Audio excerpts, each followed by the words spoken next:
Welcome to Channel 18 News. I'm Jim Rogers. Hopkins County Sheriff's deputies were called to a disturbance involving a juvenile in the 100 block of Sandy Hill Road Wednesday night around 9:30 p.m. Their investigating deputies found a juvenile with visible marks on the back of his neck. The deputy was directed to cross the road to the neighbor's house where contact was made with the alleged suspect. During the interview with the suspect, the deputy noted a strong odor of alcohol beverage emitting from the body of the suspect as the suspect admitted grabbing the juvenile from the back and pulling him toward her during the altercation.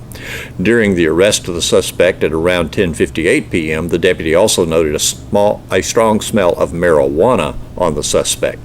The suspect's children were also transported to Hopkins County Sheriff's Office, and CPS was notified. As a result of the evening, Lacey Marie Rachel, age 28, of Sulphur Springs, was arrested and charged with injury to a child. Her bond was set at $10,000 Thursday morning by Justice of the Peace Brad Cummings. Injury to a child is a third-degree felony. Grand Marshal Mark Sester and family will lead the annual Hopkins County Dairy Festival Parade Saturday. The parade will lead Buford Park staging area at 10 a.m. and follow the traditional parade route down Conley Street to Celebration Plaza, then out Gilmer Street to South Broadway, and conclude at the corner of South Broadway and Lee Street.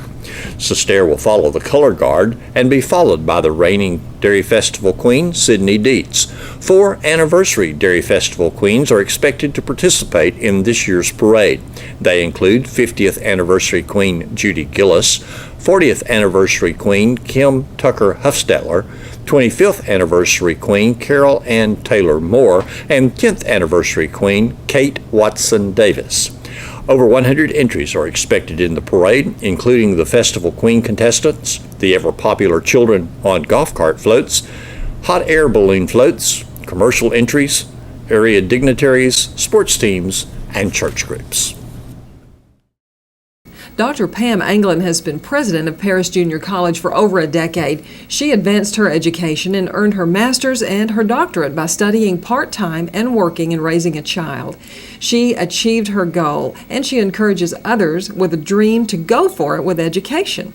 She points out that 3 Sulphur Springs ISD students received their associate's degree from Paris Junior College 3 weeks before they walked for their high school diploma through dual credit courses.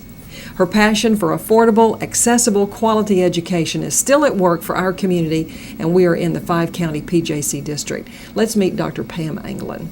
I have been president at Paris Junior College for the last 13 years. I've been in higher education for just a little over 35 years. Okay. Were you a teacher?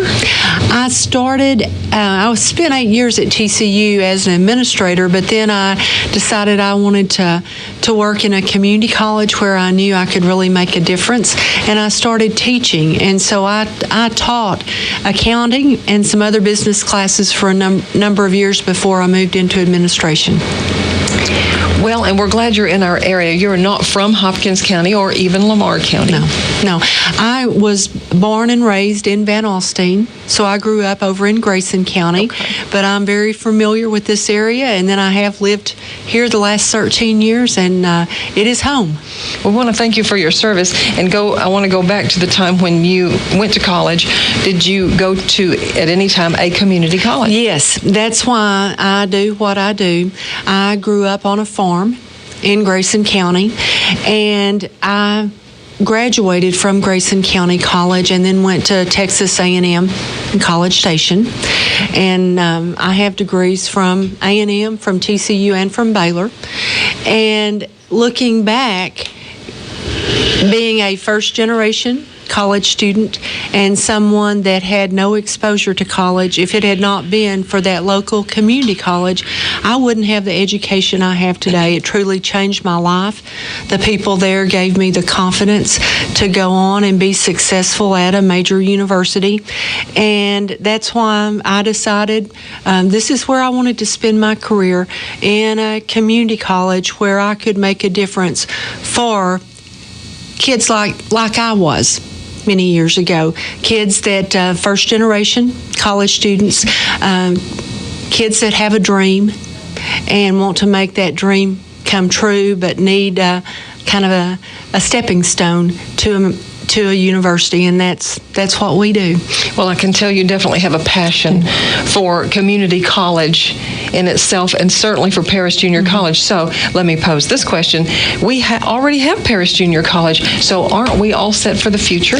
No, we're not. The last several legislative sessions, the legislature has looked at the community colleges and expected us to increase our revenue through local revenue. And we get our revenue from three sources: from state appropriations, from tuition and fees, and from local property taxes.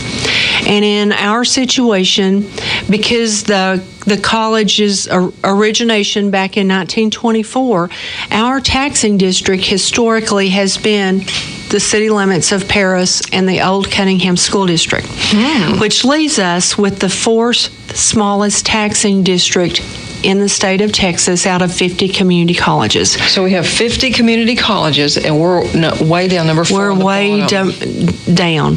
And so as the state moves forward and looks at possibly decreasing the number of community colleges in the state, it would put us at risk.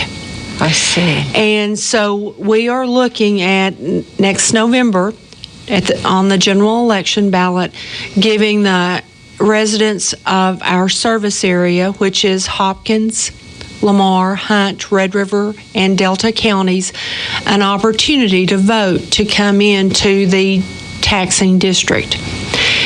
If that happens, then that means the Board of Regents composition changes, and people throughout the region have representation on the board.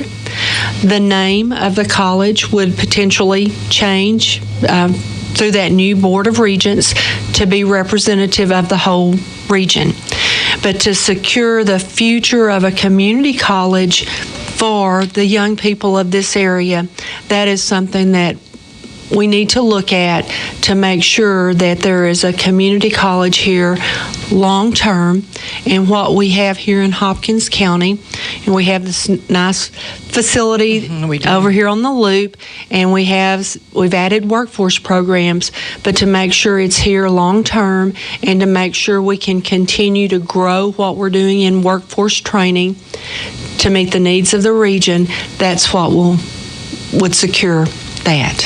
Well, I see you have a vision for it, and so have you been able to get, of course, your messages to our state legislature? I have talked with legislators. They are aware, and they're supportive of what we're looking at. Wonderful. And so you're talking November 2016. Yes. For that possible election to come up. We will be watching and waiting for that. Meantime, let's talk about Paris Junior College and services offered right now. Okay. Students, it's a bright future for students and an affordable education. It is affordable, accessible, quality education. Our students, if they want to go on to a university, they do really well in transfer. They can get the first 2 years towards a bachelor's degree right here in Sulphur Springs at our campus. The courses are going to transfer into the universities. It gives them the first 2 years at a very affordable cost. They leave us with no student loan debt. And we really push that because we know a lot of our students will need to get student loans when they get to the university.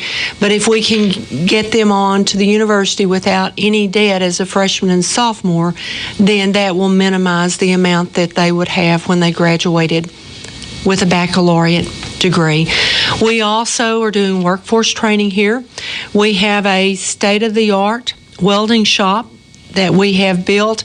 The equipment is the most current welding equipment, the most current ventilation equipment in the shop. If you haven't seen it, you need to come out and walk through it because it's pretty amazing. So we're doing that here in Sulphur Springs.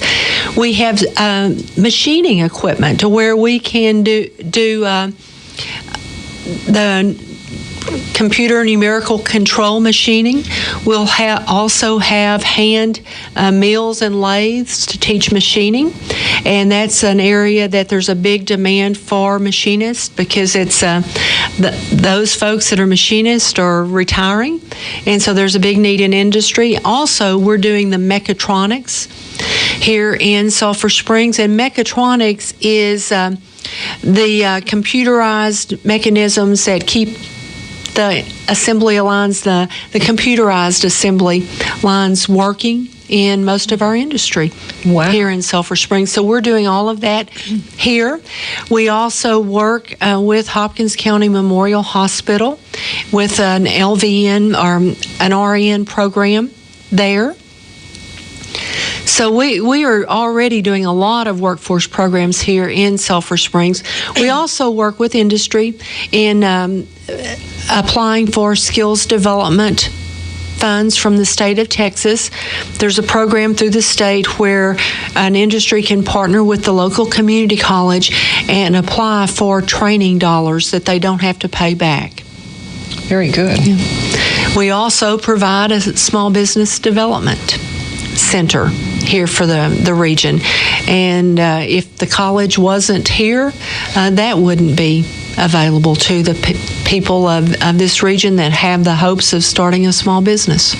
Well, tell me just a little bit more about that, your small business development. The Small Business Development Center is here through a federal grant, and then the college puts in matching funds, but it is available. We have counselors there that can work with individuals that want to start up a small business, help them develop their business plan, get loans for the startup of the business, and then just teach them the basic skills that they need to be able to operate the business, such as QuickBooks. We do QuickBooks classes through our Small Business Development Center. Does a person have to already know exactly what they want to do and really sort of have a plan down before you'll consider them seriously? Our counselors will meet with them. If they're not sure, we have the resources available where they can do their research and kind of see which direction they would like to go. How helpful. Yeah.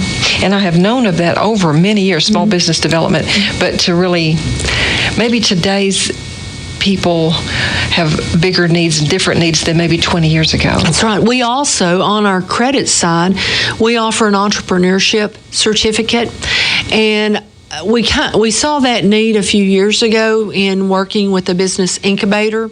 And then a lot of our workforce programs, we have people in those that want to start their own business when they get out. So we added a entrepreneurship certificate, and it has those classes you need to run your own business. It has an accounting class, a business law class, a marketing class, an HR class. So all of those things that you would really need to have a grasp on if you were going to run your own business. Wonderful, and how helpful to the community. Well, and I wish we had lots more time than we do, but to say on the most immediate basis, summer classes. Summer classes have started this past Monday. Summer 1 will run a Summer 2 that will start the second week in July. I drove by the campus on my way here this morning, and cars were pulling in, and young people heading in for classes. I do need to mention not just young people. We have a lot of non-traditional students. Our students that graduated this May range from 16 years to 63 years.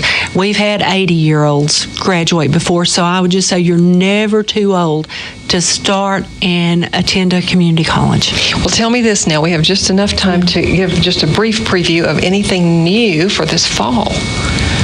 Well, for the fall, we will have the startup of mechatronics and the machining programs, and then just a full range of academic transfer classes. But our workforce programs are here. Invite you to come out and look at this equipment for these programs, because when you see the technology that's in our campus here and the equipment that's sitting there ready to train folks from this area and prepare them for jobs in local industry, it's pretty amazing to see some of the equipment. The 5 counties that Paris Junior College serves is Hopkins, Delta, Lamar, Red River, and Hunt. that's why you have a Greenville campus. We have 3 campuses, have the campus in Paris, campus in Sulphur Springs, and a campus in Greenville. But our goal, if you notice, that's a little triangle there, but to make sure that especially the young high school graduates throughout this region that we serve have access to a higher education. And when these students graduate, does it do something special for you? It does. Graduation every year, it's an emotional time when you sit on that stage and you look at the diversity we serve, not only in the color of skin, but in ages, walks of life. It is just amazing to see the students that we reach each year and the students that we change their lives forever, and in many cases, not only their lives, but generations of their family after them. So true. Well, to reach Paris Junior College, which of course is headquartered in Paris, we of course have our campus here, and we can call the local campus. You can call the local campus. I'd like to give out my email address if people want to just email me with questions. It's PANGLIN@parisjc.edu. But if you have questions, things you'd like for me to know, for us to look at, consider putting in, if you will email me, I'll be glad to read it and respond and see what we can do if it's a suggestion, what we can do to make it happen. Well, president of Paris Junior College, making herself very accessible to people too. Yeah. One of the things I've learned in living in this area for 13 years, I love the people here, and I love the young people that we get to work with. When I meet with the students on the campus here, it makes you know that what you're doing is good and that we're able to make a difference in lives. And that is very, very evident. We thank you very much, Pam Anglin, for coming in today. Thank you for having me. Paris Junior College. Thanks for watching Channel 18 News. Have a great evening.